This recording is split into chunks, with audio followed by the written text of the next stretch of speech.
Okay, so we're doing the whole workshop on objections, rebuttals, etc. And the whole idea of the objection and rebuttals is, if you could master this, I think straight up you're going to be able to overcome a lot of the difficulties, a lot of the fears on the phone. But there is a strategy to this whole thing. Basically, if you look at what an objection is versus an expectation, is going to help you out. Objections are something that you have to react to. Objections you have to respond to.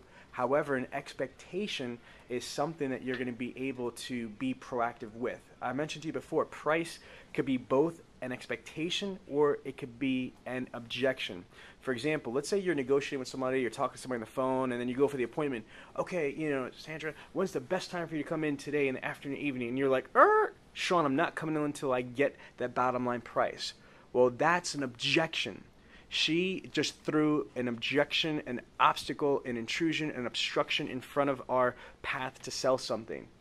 Now, a different way of looking at this is if I turn around and said, Edith, quick question for you. Have you ever purchased a vehicle online before? No. Okay. Just so I know, what were you looking to accomplish by going online? Money.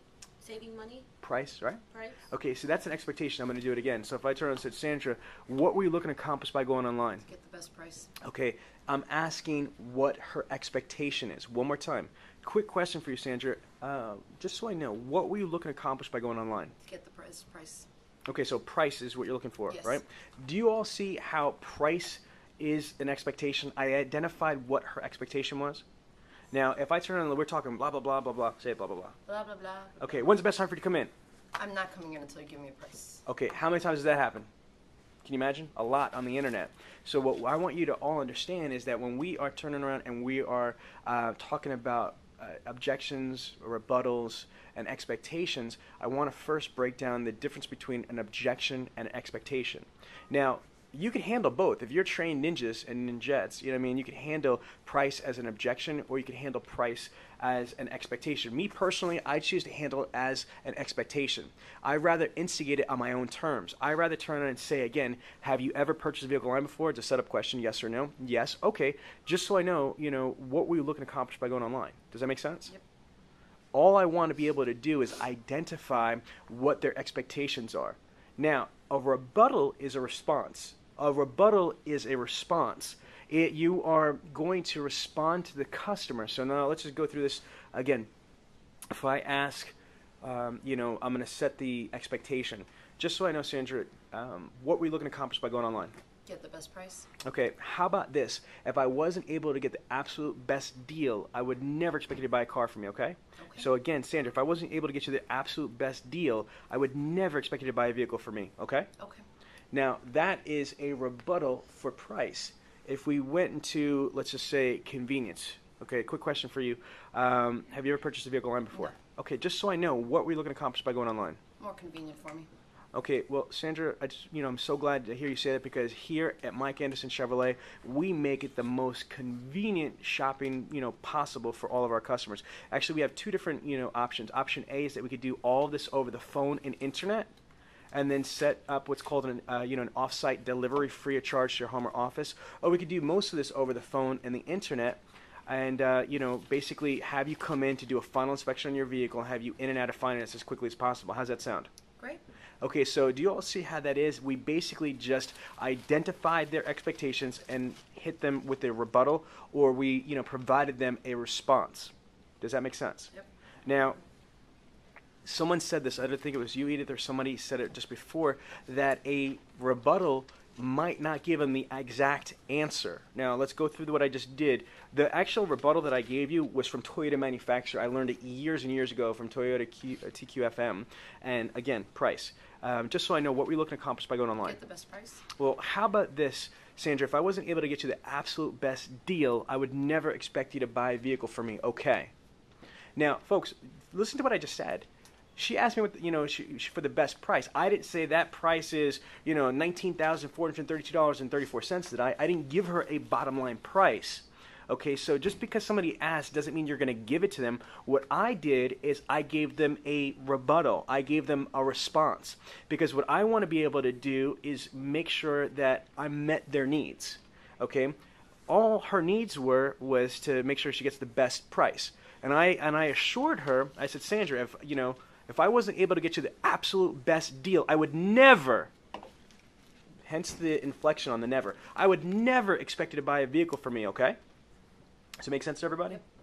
Now, what I'm saying, this is not what I'm saying, this is what I'm trying to get the motion or invoke the feeling, is I'm trying to say something like this. This is so off the record. Sandra, I don't think you're completely stupid, you know, and because of that, I respect you as a person. You seem like a sharp person to me. If I wasn't able to get you the absolute best deal, I would never expect you to buy a vehicle from me. Does that make sense?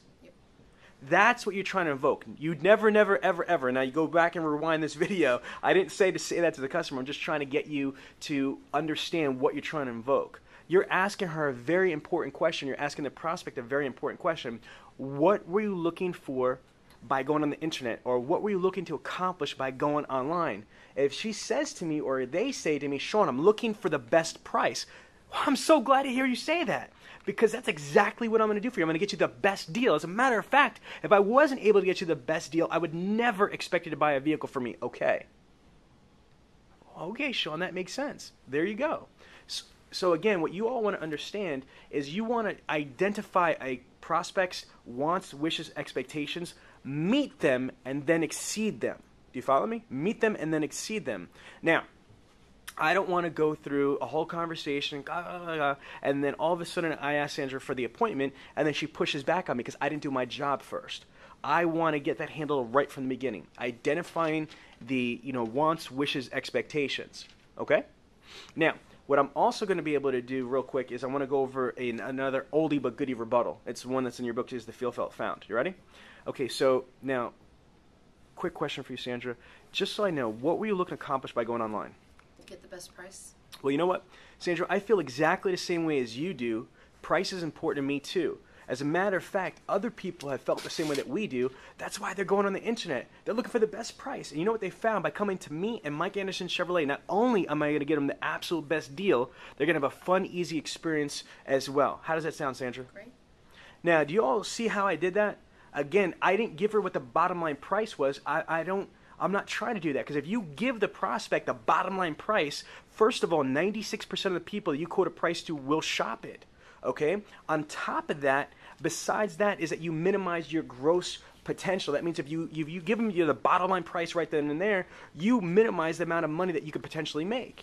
Okay, another very, very, very, very important aspect that you have to understand is that over 80% of the people that submit a price quote to you or an internet purchase request to you are going to buy something different. I'm going to repeat that. Over 80% of the leads that we get from the dealership, they wind up buying something different, either because they're upside down on their trade, their credit is a little bit challenged or a lot of bit challenged, they don't have the car in stock at the moment. They can't afford the car, the down payment, monthly payment, whatever. And then one of my favorite ones is they're looking for the blue one, the blue one, the blue one. They'll even try to have you sell it or actually do a dealer trade at triple net or something crazy like that. And they come in and they like the pretty red one on the floor. So what I'm trying to say, though, is that don't think that just because they ask for the price or want the price, that you have to just drop and give them the bottom line price right out the door. What you want to do is identify proper expectations, find out what their wants, wishes, needs are. If it is price, utilize a rebuttal just to get you to the next step, which is going to be the next section we're going to talk about. Okay?